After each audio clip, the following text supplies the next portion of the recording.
वेदांत की साधना में कई लोग ऐसा ठीक समझते हैं कि संसार का चिंतन छोड़ करके जो अचिंतन दशा चित्त में बनती है, अभावना, अचिंतन, अभान, उसके हम दृष्टा हैं, उसके साक्षी हैं। चित्त शांत है और शांत चित्त के हम दृष्टा हैं। और ऐसे दृष्टा हैं कि न करता है, पापों में हमको नहीं लगता, और अभोक्ता हैं, सुख दुख का बोध भी हमको नहीं होता, और यहाँ तक कि परिच्छिन्नता की तुलना भी हमको नहीं होती। चित्त की जो अपूर्ण दशा है, पूर्णा रहित, उसके हम साक्षी हैं। तो उपासना का एक ढंग ये है। दूसरा ढंग उपासना का ये है कि वेदांत में जिस नित्य शुद्ध बुद्ध मुक्त ब्रह्म का हमने श्रवण किया है, वो ब्रह्म मैं ही हूं।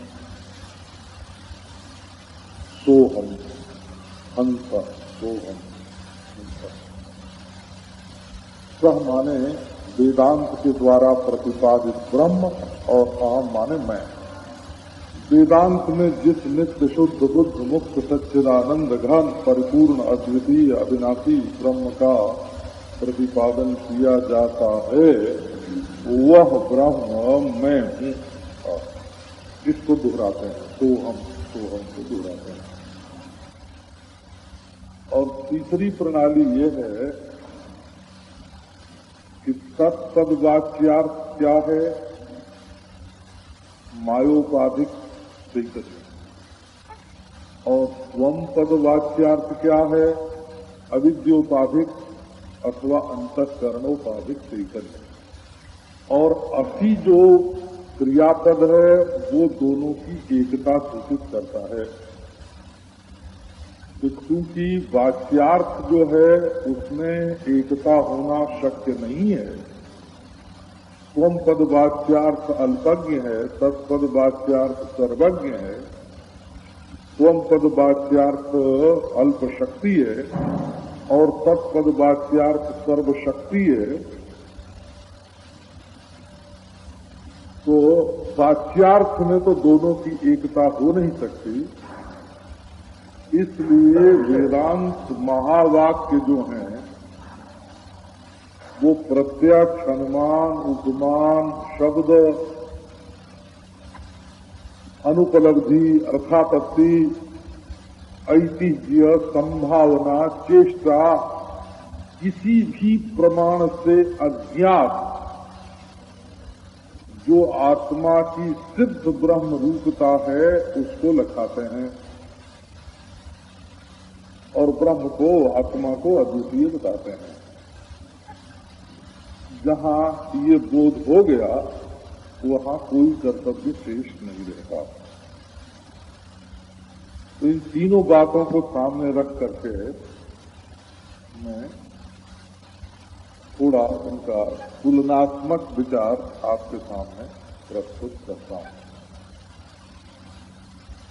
जिन लोगों को विक्षेप में दुख भासता है,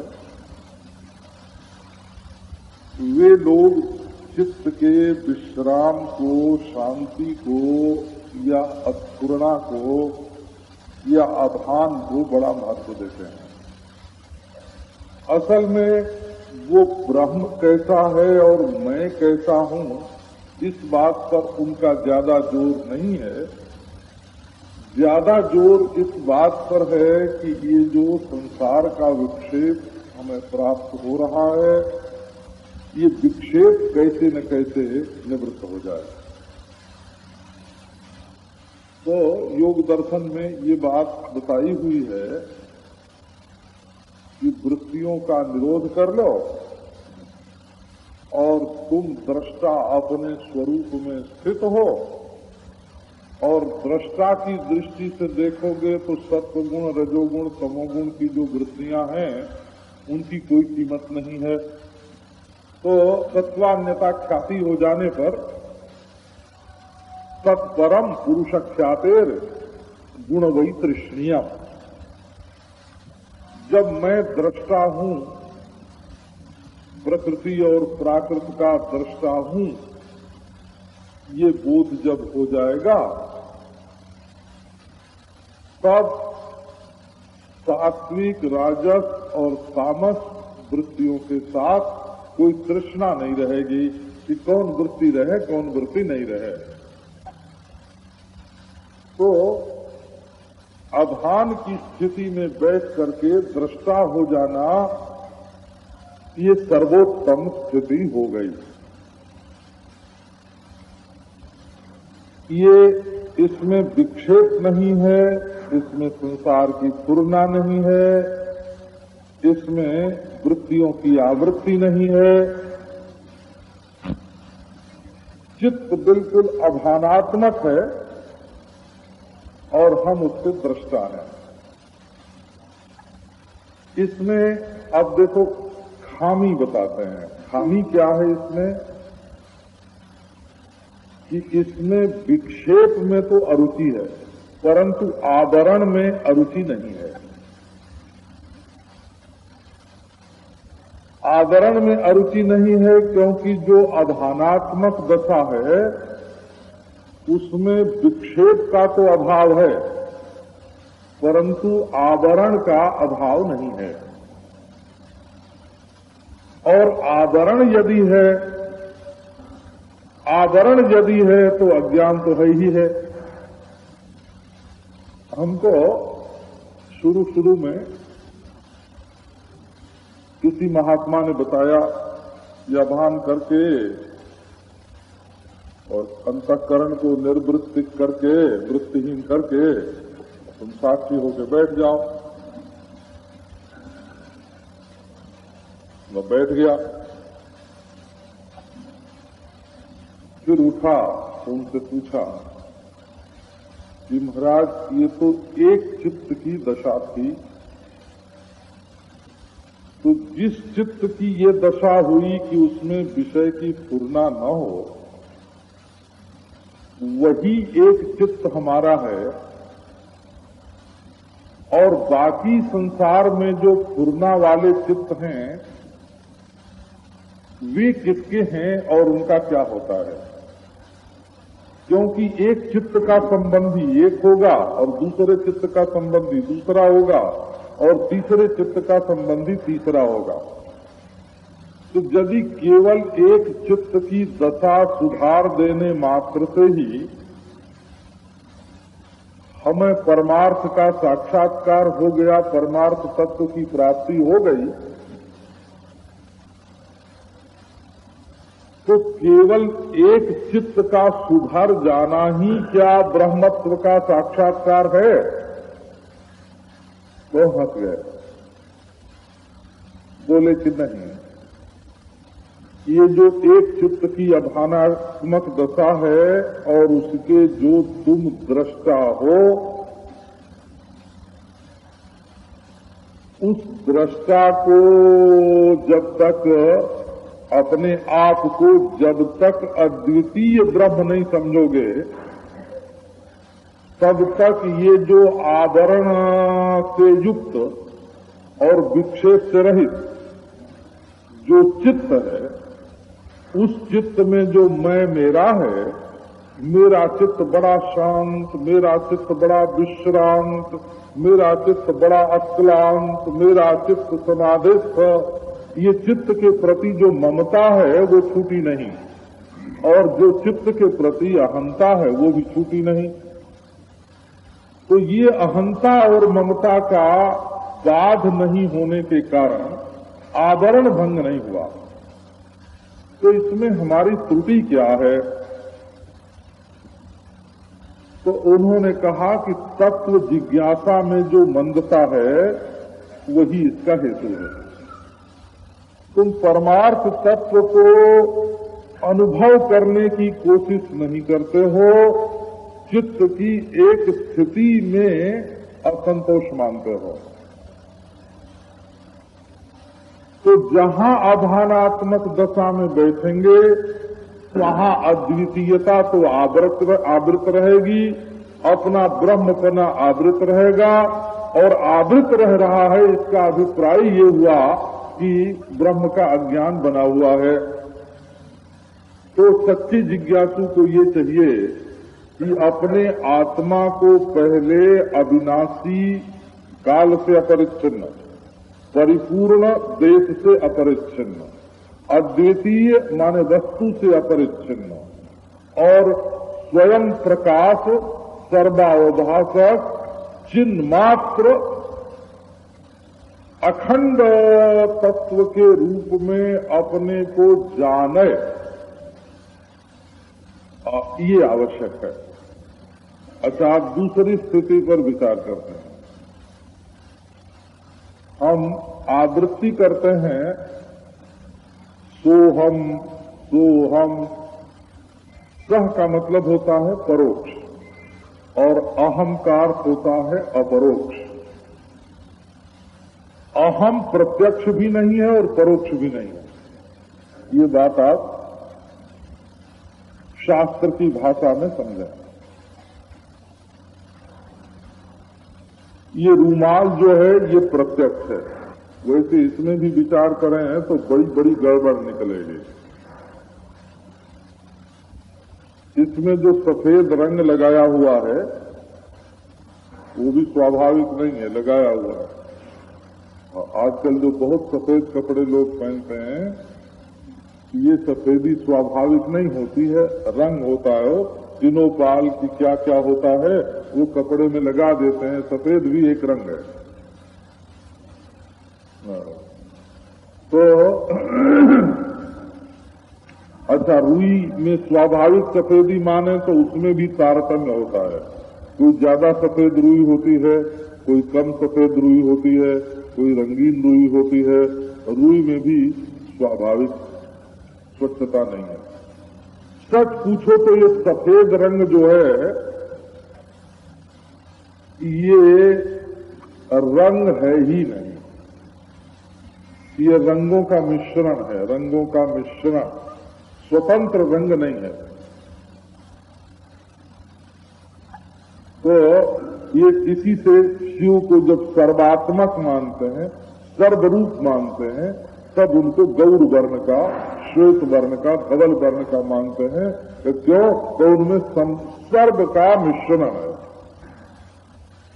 तो ये जो अपना अहम है, ये रूमाल की तरह तो आंख से देखा जाने वाला प्रत्यक्ष नहीं है, क्योंकि आंख के सामने नहीं है अहम, आंख के बाहर नहीं है अहम, आंख के पीछे बैठकर आंख से देखता है, और आंख न देखती हो तो आंख को देखता है, और आंख की वृत्ति न हो, रूपाकार वृत्ति न हो तो रूपाकार वृत्ति के अभाव को देखता है। तो ये जो हमारा अहम है वो प्रत्यक्ष नहीं है। तो कहो कि परोक्ष है, तो अपने अहम को कोई दुकान में रख के तो आए नहीं हो, वो स्वर्ग में तो छोड़ आए नहीं, वो कहीं बैकुंठ गोलोक में तो है नहीं, वो तो तुम्हारा अपना मैं है। तो अहम परोक्ष तो कभी होता ही नहीं। और प्रत्यक्ष भी नहीं होता, तब इसके लिए शास्त्र में शब्द है अपरोक्ष। माने प्रत्यक्ष भी नहीं और परोक्ष भी नहीं, प्रत्यक्ष और परोक्ष दोनों से विलक्षण अपना आत्मा अहम। बोले अब ये जो है शास्त्र में वर्णन आता है कि ब्रह्म जो है वो परिपूर्ण है, परंतु हमारा आत्मा तो परिपूर्ण नहीं है। अच्छा, बोले भाई ब्रह्म तो अविनाशी है और मैंने तो अपने को अविनाशी देखा नहीं है। कब ब्रह्म तो अद्वितीय है, कब मैं तो सद्वितीय हूं। तो आओ भावना के प्रकर्ष से, भावना के उत्कर्ष से ये सोचें कि मैं वही हूं जो अविनाशी ब्रह्म, मैं अविनाशी ब्रह्म हूं, मैं परिपूर्ण ब्रह्म हूं, मैं अद्वितीय ब्रह्म हूं। इस बात को बारंबार दोहराना, इस बात को बारंबार दोहराना, ये अहंग्रह उपासना है। सोहम एक काल में ही परब्रह्म परमात्मा को परोक्ष भी समझना और उसको अपरोक्ष आत्मा से एक भी समझना, ये जो भावना का उत्कर्ष है, भावना का उत्कर्ष, इसको अहंग्रह उपासना कहते हैं। तो दर्शन में आत्मेति उपगच्छन्ति ग्राहयन्ति च एक सूत्र है। इस ब्रह्म जो है वो हमारी आत्मा जो उपासना है, इसमें आवृत्ति होने के कारण तो विक्षेप है और परोक्ष है परब्रह्म परमात्मा तो होना ही अज्ञान का लक्षण है। अपने आत्मा के सिवाय किसी अन्य देश में, अन्य काल में, अन्य रूप में ब्रह्म छिपा हुआ है, ऐसा जानना, ऐसा मानना, यही तो अज्ञान की पूंछ है, अज्ञान का लक्षण है। जब पूंछ दिखे तो पशु की पहचान हो जाती है। तो जब तक ऐसा मालूम पड़े कि अपने से अन्य कोई ब्रह्म है, तब तक अज्ञान है। तो अज्ञान आवरण और विक्षेप दोनों है और मल नहीं है इसमें। अब तीसरी स्थिति की कल्पना करो, इसमें भी जिज्ञासा तो है और परोक्ष रूप से ब्रह्म कैसा है ये मालूम भी है, परंतु दृढ़ अपरोक्ष नहीं होने के कारण ये आवृत्ति होती है।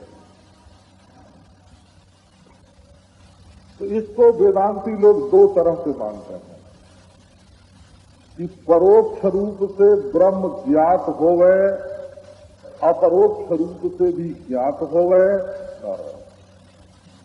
श्रवण हो गए और मनन हो गए। फिर भी विपर्जय की निवृत्ति के लिए जब आवृत्ति करते हैं तब उसका नाम निधिध्यासन होता है। और यदि मनन किया हुआ ठीक नहीं है, परोक्षतया अपरोक्षतया ज्ञात नहीं है, ज्ञान है और दृढ़ता नहीं है, तब तो निधिध्यासन होता है। और यदि ज्ञान भी नहीं है, केवल आवृत्ति होती है, तब उसको उपासना मानते हैं। अहंग्रह उपासना, वृत्ति की आवृत्ति दूसरी चीज है और अहंग्रह उपासना दूसरी चीज है।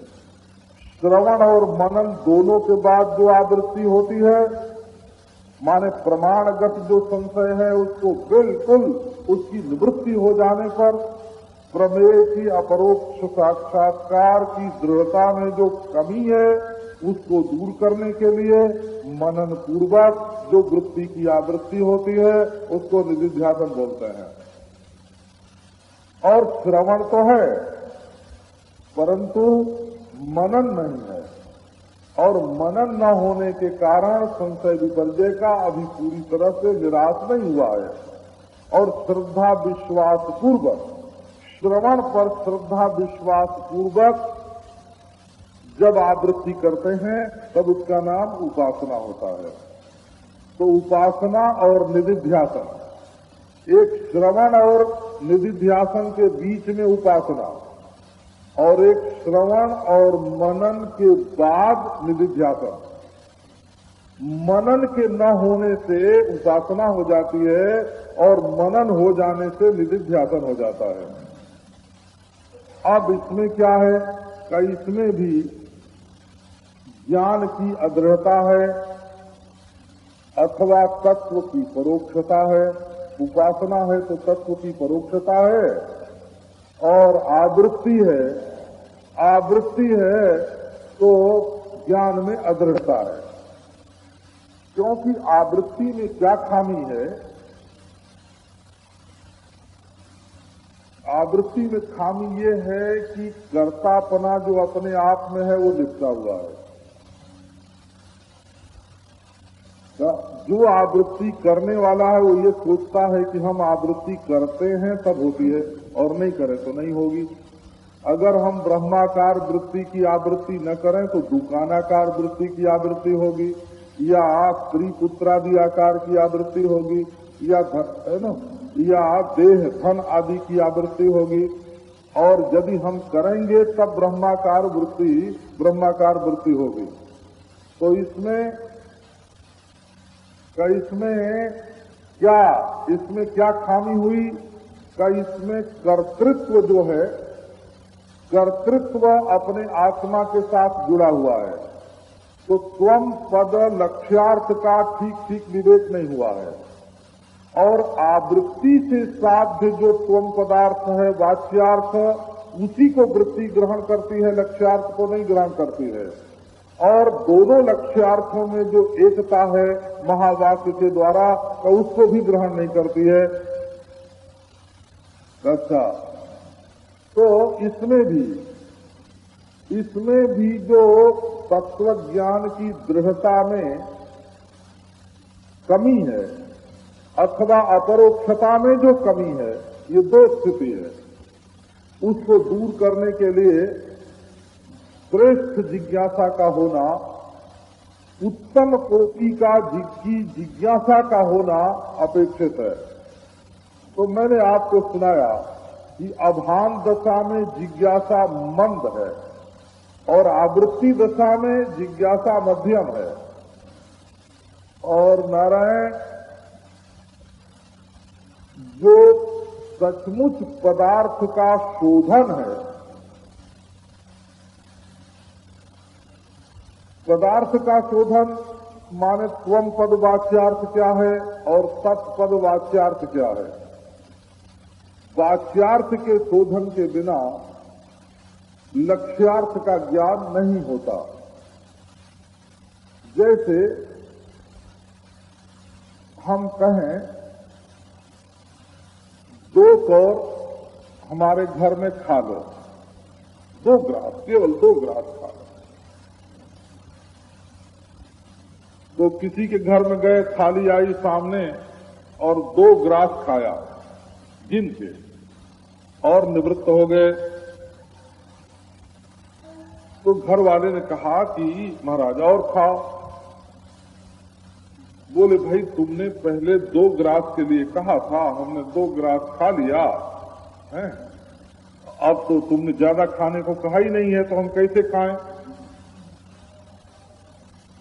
तो प्रार्थना करने वाला कहेगा कि महाराज हमारे 2 ग्रास कहने का अभिप्राय तात्पर्य केवल गिन के 2 ग्रास खाने में नहीं था, बल्कि 2 ग्रास के सहित आप 25-50 ग्रास पेट भर हमारे घर में खाएं, ये हमारा अभिप्राय था।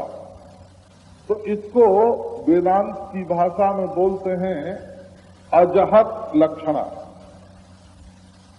2 ग्रास का त्याग किए बिना, जहत माने त्याग हो, अजहत माने न त्याग, अत्याग। जो बात कही गई थी उसमें से कुछ छोड़े बिना और अधिक का ग्रहण हो जाए तो उसको अजहत लक्षणा बोलते हैं।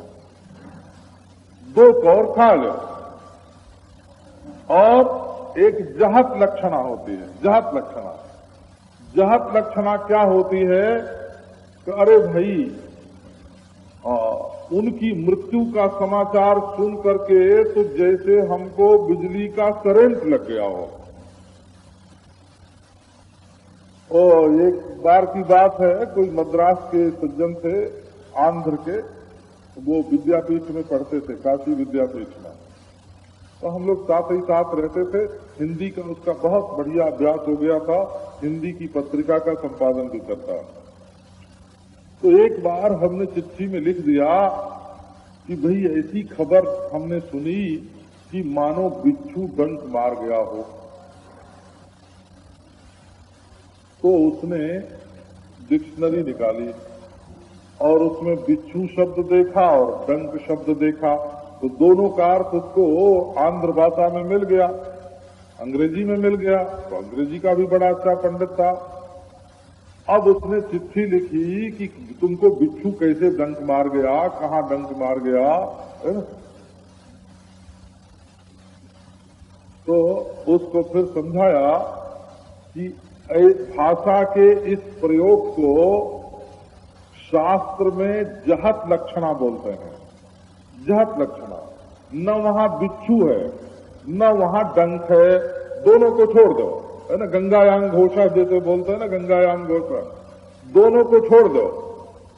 बिच्छू के डंक मारने से जैसा दुख होता है, बिच्छू के डंक संबंधी दुख में हमारा तात्पर्य है, अभिधेय में तात्पर्य नहीं है। अभिधेय से संबद्ध जो दुख है उसमें हमारा तात्पर्य है। इसको जहत लक्षणा, शास्त्र की रीति से इसको जहत लक्षणा बोलते हैं। वाच्यार्थ का बिल्कुल परित्याग कर दो और तत्संबंधी का बोध हो जाए, इसको जहत लक्षणा बोलते हैं। तीसरी होती है जहद अजहत लक्षणा, भागत त्याग लक्षणा, जहद अजहत लक्षणा। वो क्या होती है कि कोई बात जब कही जाए तो उसमें से थोड़ा लेना और थोड़ा छोड़ना। जैसे कोई कहे कि अरे भाई ये तो वही आदमी जिनको हमने काशी में देखा था, तो काशी का स्थान अलग था, समय अलग था, वेशभूषा अलग थी, वहां ठंड लग रही थी तो गर्म कपड़ा पहने हुए था, वहां प्रातः काल का समय था, यहाँ सायंकाल का समय है, वहां बसंत ऋतु थी, यहाँ शरद ऋतु है। तो कहने का अभिप्राय क्या हुआ कि देश काल वेश भूषा छोड़ करके केवल जो व्यक्ति में एकत्व है उसी को ग्रहण किया जाता है। तो तत्वमसि जो महावाक्य है, इसमें इसका अभिप्राय लक्षणा से निकलता है। और लक्षणा सब जगह नहीं की जाती, सब जगह अभिप्राय नहीं निकाला जाता। जहां वक्ता का अभिप्राय स्पष्ट हो गए वहां लक्षणा निकालने की जरूरत नहीं होती। ऐसे लोग व्यवहार में बड़ी भूल कर बैठते हैं, है ना। आदमी साफ साफ कहे कि आप यहां बैठिए, ऊपर बैठिए, तो बोले कि वो हो, आपका अभिप्राय यह है कि हम नीचे बैठ जाएं। क्यों? बोले जहत लक्षणा से, है ना। अभिधेय अर्थ है आपकी गद्दी, और जहत लक्षणा से इसका ये अर्थ हुआ कि हम नीचे बैठे। क्यों हमको नीचे बैठाना चाहते हो ना? तो जहां बात का साफ साफ मतलब निकलता होए वहां यदि कोई लक्षणा से तात्पर्य अभिप्राय निकालता है तो वह अन्याय करता है, क्योंकि स्पष्टार्थ में लक्षणा नहीं होती। जब अन्वयानुपपत्ति होती है और जब तात्पर्यानुपपत्ति होती है तब वहां लक्षणा से बुद्धिमान लोग अर्थ निकालते हैं। अभिधा वृत्ति से जहां अर्थ होता है तो वहां लक्षणा वृत्ति से अर्थ निकालना अन्याय होता है। तो आपको सुनाया कि जो केवल अभान को स्वीकार करके बैठ जाता है, ये हमारी चित्त वृत्ति विक्षिप्त नहीं है। केवल विक्षेप के अभाव में संतुष्ट हो गया कि मैं विक्षेप के अभाव का दृष्टा हूं, उसने आवरण और अज्ञान का विरोध नहीं किया। आवरण और अज्ञान का विरोध न करने के कारण उसकी जिज्ञासा मंद है। असल में वो ब्रह्म को नहीं चाहता, वो तो विश्राम चाहता है। वो विश्राम का इच्छुक है, ब्रह्मात्मय के बोध का इच्छुक नहीं है। तो जो अभान को लेकर के बैठेगा उसकी परिच्छिन्नता का भ्रम कभी दूर नहीं होगा, क्योंकि वो आवरण और अज्ञान दोनों का विरोधी नहीं है, केवल विक्षेप का विरोधी है। और विक्षेप का नाश हो जाने से परमार्थ की प्राप्ति नहीं होती, क्योंकि सुषुप्ति में भी विक्षेप नहीं होता है। तो क्या परमार्थ की प्राप्ति हो जाती है? क्या समाधि में विक्षेप नहीं रहता तो परमार्थ की प्राप्ति हो जाती है? परमार्थ का तो जिस वस्तु का अनुभव होता है, ज्ञान उसमें व्याप्त होता है, तब उस वस्तु का अनुभव होता है। जब हमारे ज्ञान की वृत्ति व्याप्ति ब्रह्म के साथ होगी, तब अज्ञान का निवारण होगा, आवरण का निवारण होगा। जब तक वृत्ति व्याप्ति नहीं होगी, तब तक प्रपंच के विक्षेप का निवारण होने मात्र से ही, विश्राम या शांति होने मात्र से ही, या आभान का साक्षी होने मात्र से ही अज्ञान और आवरण का भंग नहीं हो सकता। और यदि हम केवल सोहम सोहम सोहम इसकी आवृत्ति करते रहें, तो इसमें स्व में जो परोक्षता है और अहम में जो अपरोक्षता है, ये जो बिल्कुल स्पष्ट रूप से दोनों का भेद है, उसको हम भावना के बल से, उसको हम अपने कर्तृत्व के बल से नहीं मिटा सकते। क्योंकि जहां उपासना होगी वहां कर्तापन जरूर होगा, जहां आवृत्ति होगी वहां कर्तापन जरूर होगा, और कर्तापन में परिच्छिन्नता होगी, और परिच्छिन्नता जो है वो भ्रांति है, कब वो अध्यास है। कई अध्यास की निवृत्ति बिना अज्ञान की निवृत्ति हुए नहीं हो सकती। इसलिए पहले आपको सुनाया कि अहंग्रह उपासना में जिज्ञासा और जिज्ञासा की शांति दोनों है। एक तो अहम और सत, सह और अहम, ये दोनों जो हैं इसमें सह परोक्ष है और अहम अपरोक्ष है। परोक्षा परोक्ष के मिश्रण से उपासना चलती है। इसमें तत्पदार्थ भी है, और अभान में तत्पदार्थ नहीं होता। अभान में तत्पदार्थ नहीं होता, केवल स्वम पदार्थ ही साक्षी के रूप में होता है। और तत्वमस्यादि महावाक्य का जब विचार होता है तो उसमें अहम पदार्थ और तत्पदार्थ दोनों होता है। अब वहां वाच्यार्थ में तात्पर्य नहीं है, तात्पर्य लक्ष्यार्थ में है। बोले भाई ये लक्ष्यार्थ में तात्पर्य कैसे हो गया? एक आदमी ने कहा कि भोजन तो आप करेंगे, तो बोले वाह वाह वाह, तुम्हारी वक्रोक्ति मालूम पड़ती है, तुम सोचते हो कि भोजन तो आप करके ही आए होंगे, हम नहीं करेंगे तुम्हारे घर में भोजन। तो जहां अभिधेय अर्थ से काम चलता हो वहां लक्ष्यार्थ, जहां वाच्यार्थ से काम चलता हो वहां अभिधेय से संबद्ध लक्ष्यार्थ की कल्पना करने की जरूरत नहीं पड़ती। तो अब आओ ये विचार करना कि महावाक्य में लक्षणा करने की क्या जरूरत है। बोले इसमें असी नाम का एक पद है, असी, या अहम ब्रह्मास्मि में अस्मि, उत्तम पुरुष में अस्मि है, और तत्वमसि में असी में मध्यम पुरुष है, और अस्मि में उत्तम पुरुष है। ये अस्ति में प्रथम पुरुष होता है। अस्ति, असी और अस्मि, तो वह ब्रह्म है, इसके लिए तो अस्ति पद का प्रयोग करेंगे, और तुम ब्रह्म हो इसके लिए असी पद का प्रयोग करेंगे, और मैं ब्रह्म हूं इसके लिए अस्मि पद का प्रयोग करेंगे। अब ये अस्मि असि जो क्रिया वचन है ये एक वचन है, एक वचनांत है, और ये कहता है कि तत् त्वम असि, तुम वह हो। ये नहीं कहा जाता कि हे वह तुम हो, ये अभिप्राय नहीं है उसका, है ना। तत् तत् त्वम अस्ति ये बहुवचन नहीं है, वह तुम है ऐसा नहीं। ये असि क्रिया के बल से ये बात निकलती है कि तुम वह हो। तो एक ज्ञात व्यक्ति जो है त्वम पदार्थ, वो एक अज्ञात सत पदार्थ कैसे हो सकता है? तो इसके लिए तत् और त्वम का विवेक करना पड़ता है, क्योंकि जो तत् है वो त्वम नहीं हो सकता और जो त्वम है वो तत् नहीं हो सकता।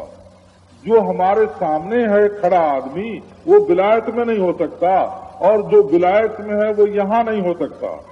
जो आज है वो 5000 बरस पहले नहीं हो सकता, जो 5000 बरस पहले था वो आज नहीं हो सकता।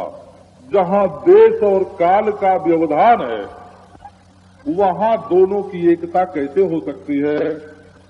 तो एक तो है सर्वज्ञ सर्वशक्तिमान, और एक है अल्पज्ञ और अल्प शक्ति। दोनों एक कैसे हो सकते हैं? कोई खुद्दू रमजान और गामा पहलवान, बोले दोनों एक कैसे हो सकते हैं?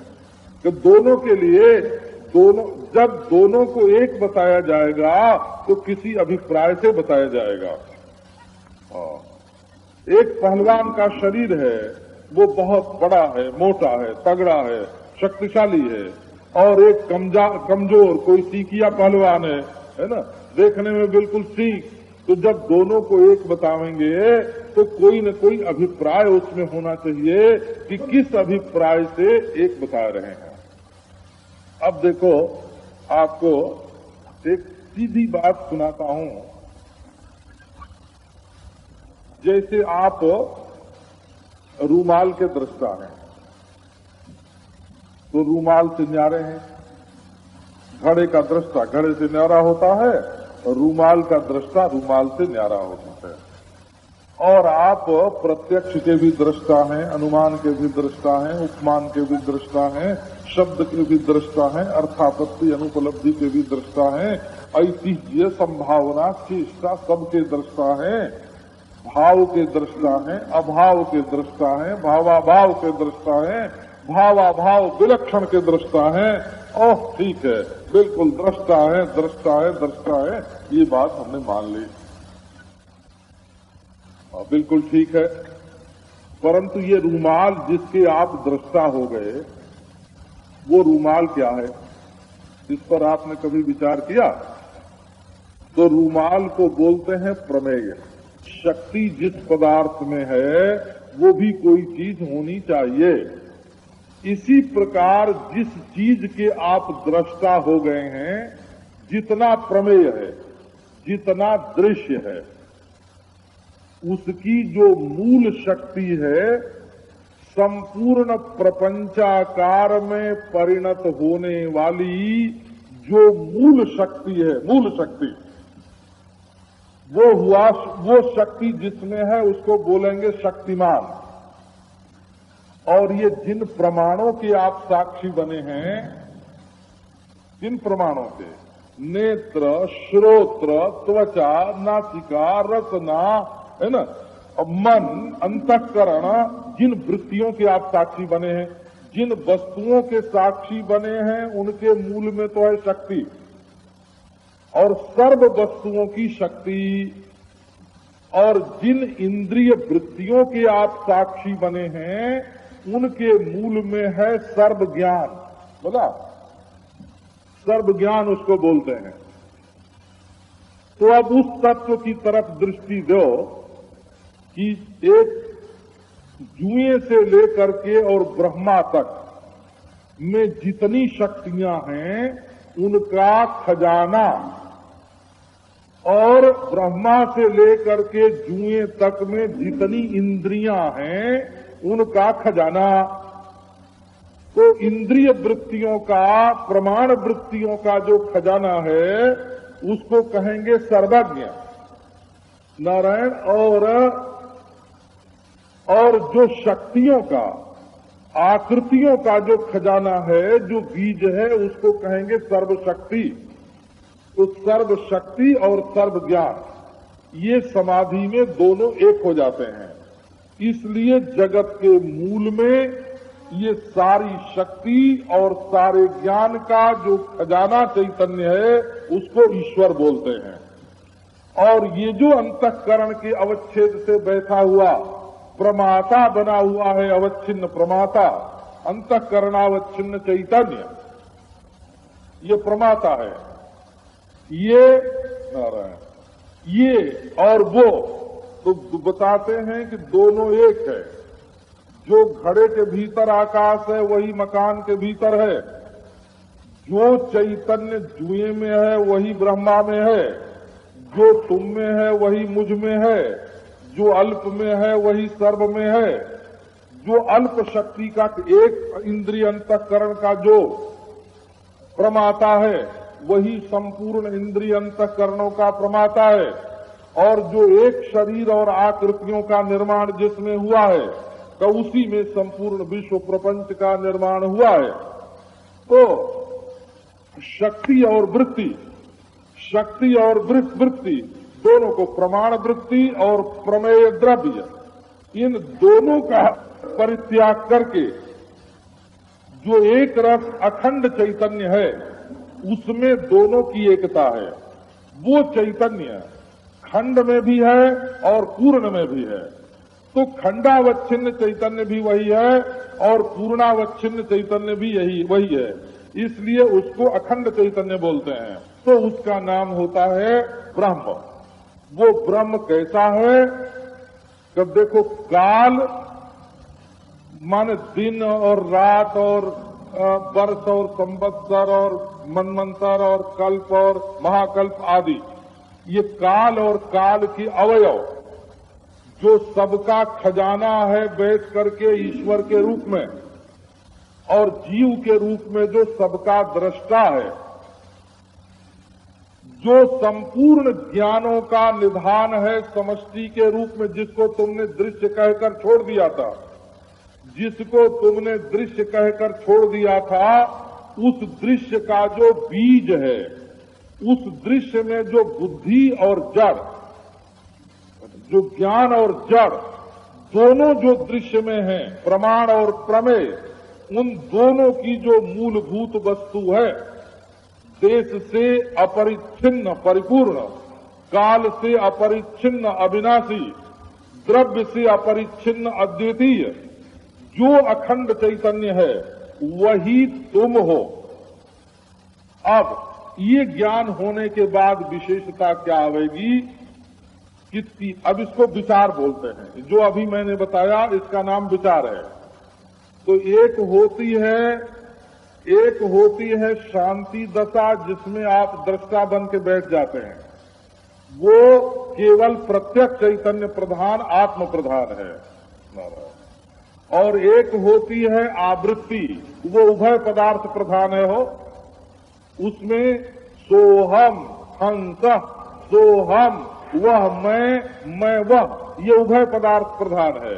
और इसमें ईश्वर अज्ञात है और जीव करता है आवृत्ति में। और अभान में जीवात्मा दृष्टा तो है, परंतु जिस दृश्य को अभान दशा में छोड़ दिया है उसके मूल कारण का अज्ञान बैठा हुआ है और अपनी अद्वितीयता का अज्ञान बैठा हुआ है। और ये तीसरी प्रणाली जो है ये विचार की प्रणाली है। बोला, इसको बोलते हैं वेदांत विचार। इसका नाम तत्वमस्यादि महावाक्य, ये वेदांत। तो आवृत्ति जो है वो उपासना के सिद्धांत से प्रभावित है और अभान जो है वो योग के सिद्धांत से प्रभावित है। वो शुद्ध वेदांत नहीं है। उसमें योग का असर है कि ऐसा समाधि लग गई, दुनिया छूट गई, सुख दुख भूल गया, मैं दृष्टा बन के बैठा हूँ, जा रे जा दुनिया, तेरा चाहे जो कुछ हो, है कि नहीं है, इससे हमारा क्या मतलब। है ना, विचार से कतरा करके गुफा में डूब के बैठे हैं, और आवृत्ति वाले जो हैं उसमें जीव और ईश्वर दोनों पदार्थ की प्रधानता है। परोक्ष अज्ञात अथवा अदृढ़ ज्ञात ईश्वर है, और अपना आपा जो है करता है, उसमें दोनों में घुल मिल करके बातचीत हो रही है। वो उपासना से प्रभावित वेदांत सिद्धांत है, और पहला योग से प्रभावित वेदांत सिद्धांत है। और ये जो तत्वमस्यादि महावाक्य के द्वारा निर्णीत तत्पदार्थ और त्वम पदार्थ की एकता का ज्ञान है ना, ये वेदांत की अपनी प्रक्रिया, शुद्ध प्रक्रिया। इसमें अध्यारोप और अपवाद करके अध्यास का निवारण और अध्यास के मूल अज्ञान का निवारण, ये मुख्य है। अच्छा, अब इसमें विशेषता क्या आवेगी? विशेषता ये आवेगी कि न तो इसमें आभान करके प्रपंच का दृष्टा बन के बैठने की जरूरत पड़ेगी, समाधि लगाने की जरूरत नहीं रहेगी। कि क्यों नहीं रहेगी? कि वो जो दृश्य है, जिसका अभान भी असल में दृश्य ही है, वहां भी दृश्य छूटा नहीं है, अभान का दर्शन हो रहा है, अभान भी दृश्य है। तो भान और अभान दोनों मिथ्या हो जाएंगे। इसलिए समाधि लगे तो भला, और विक्षेप होवे तो भला, प्रपंच का भान होवे तो भला, अभान होवे तो भला, जीवन मुक्त की स्थिति हो जाएगी, दोनों में समरस। और आवृत्ति जो है वो करने की बिल्कुल जरूरत नहीं रहेगी। बिल्कुल ये जरूरत नहीं रहेगी कि जो मैं हूं सो वो है, जो वो है सो मैं हूं, ये बात दोहराने की भी जरूरत नहीं रहेगी। तब लक्ष्यार्थ की एकता का ज्ञान हो जाने से जो सहज स्थिति है, नारायण, जो सहज स्थिति है वो प्राप्त हो जाती है। सहज स्थिति में तो सोवत बैठत पड़े उताने, कहे कबीर हम वही ठिकाने। तो जीवन मुक्त लोग जो सहज स्थिति में रहते हैं, वो प्रपंच का आभान करके कोई योगी बाबा बन के नहीं रहते हैं, और वो किसी उपासक की तरह हर समय मन में माला फेर रहे हैं, हंस सोहम हंस, ये नहीं, अजपा जब भी नहीं करते रहते हैं। उनकी सहज स्थिति होती है, माने जैसे वो हैं वैसे ही वो परमार्थ स्वरूप हैं, उसमें कुछ करना कराना अवशेष नहीं रहता। क्योंकि कर्तापन, भोक्तापन, कर्म और भोग्य और भोग के करण और कर्म के करण और व्यष्टि और समष्टि, सर्वज्ञता और अल्पज्ञता, सर्वशक्तिमत्ता, अल्पशक्तिमत्ता, जीवत्व, ईश्वरत्व, सारा का सारा इस अखंडार्थ ज्ञान से बाधित हो जाता है। नारायण, कि आजकल वेदांत के नाम पर बहुत नकली माल बिकता है ना। जैसे दवा के नाम पर नकली दवाएं बिकती हैं, वैसे वेदांत के नाम पर बिल्कुल नकली माल बाजार में आ गया है। जिन्होंने कभी वेदांत का श्रवण नहीं किया है, सोचा नहीं है, समझा नहीं है, वो कहीं इधर उधर के व्याख्यानों में से थोड़ा थोड़ा पढ़ के रख के, और वो कहते हैं कि ऐसा करना वेदांत है और वैसा करना वेदांत है, और वो व्यक्तित्व का पोषण करते हैं। जहाँ व्यक्तित्व और जातित्व, जहाँ व्यष्टि भाव और समष्टि भाव, जहाँ सर्वज्ञता और अल्पज्ञता दोनों व्यावहारिक रूप से रहते हुए भी पारमार्थिक रूप से बाधित हो जाते हैं, तो उस वस्तु स्थिति का निरूपण जो है वो कम हो गया। तो कम से कम सुनने वालों के मन में ये संस्कार भी रहे कि एक वाच्यार्थ और लक्ष्यार्थ का विवेक होता है, और वो अहंग्रह उपासना से अथवा सोहम से अथवा आभान के दृष्टा से एक विलक्षण स्थिति है कि इस बात का कभी संस्कार बना रहे तो उत्तम जिज्ञासा का। मंद जिज्ञासा में तो चुपचाप बैठ जाएंगे, और मध्यम जिज्ञासा में आवृत्ति करने लगेंगे, और उत्तम जिज्ञासा में पदार्थ के ज्ञान का प्रयत्न करेंगे कि इस संस्कार कम से कम इसका बना रहे, इसका लोप नहीं होवे, है ना, इसका लोप नहीं होवे। इसके लिए मैं ये बात सुना रहा हूं कि ये भी एक प्राचीन दृष्टिकोण है, और इतना उत्तम दृष्टिकोण है। इसमें ये कोई जाति की बात नहीं है, ये समाज की बात नहीं है, ये वर्ग की बात नहीं है, ये प्रांत या राष्ट्र की बात नहीं है, बोला ये क्या नाम है, मानवता की बात भी नहीं है, ये मानवता की बात भी नहीं है, ये अंतरराष्ट्रीयता की बात भी नहीं है, ये अंतर ब्रह्मांडीयता की बात भी नहीं है, और ये अंतः प्रकृति की बात भी नहीं है, और अंतर प्रकृति की बात भी नहीं है। ये तो एक यथार्थ सत्य जो है, मनुष्य अपने संस्कार से, अपने आग्रह से, अपनी जानकारी से, अपनी छोटी छोटी जानकारी से इतना बंधा हुआ है कि अद्वैत सत्य की ओर से वो विमुख हो गया है, वंचित हो गया है। तो भले अद्वैत का ज्ञान नहीं हो, पर अद्वैत का ज्ञान कैसा होता है उसका संस्कार बना रहे, है ना। एक महात्मा कहते थे कि भाई हम लोग, है ना, हम लोग तो वेदांत के पहरेदार हैं। पहरेदार का मतलब ये है कि नई नई बातों के चक्कर में पड़ करके ये इतना जो उदात्त दृष्टिकोण है, उत्कृष्ट दृष्टिकोण है, जिसमें किसी प्रकार का भेदभाव ही नहीं, इतने ऊंचे दृष्टिकोण को लोग भूल न जाएं, है ना, ये समझें कि इसका भी आविष्कार हुआ है, अनुभव हुआ है, कि इसलिए इस बात को सुनाते हैं। ओम शांति शांति।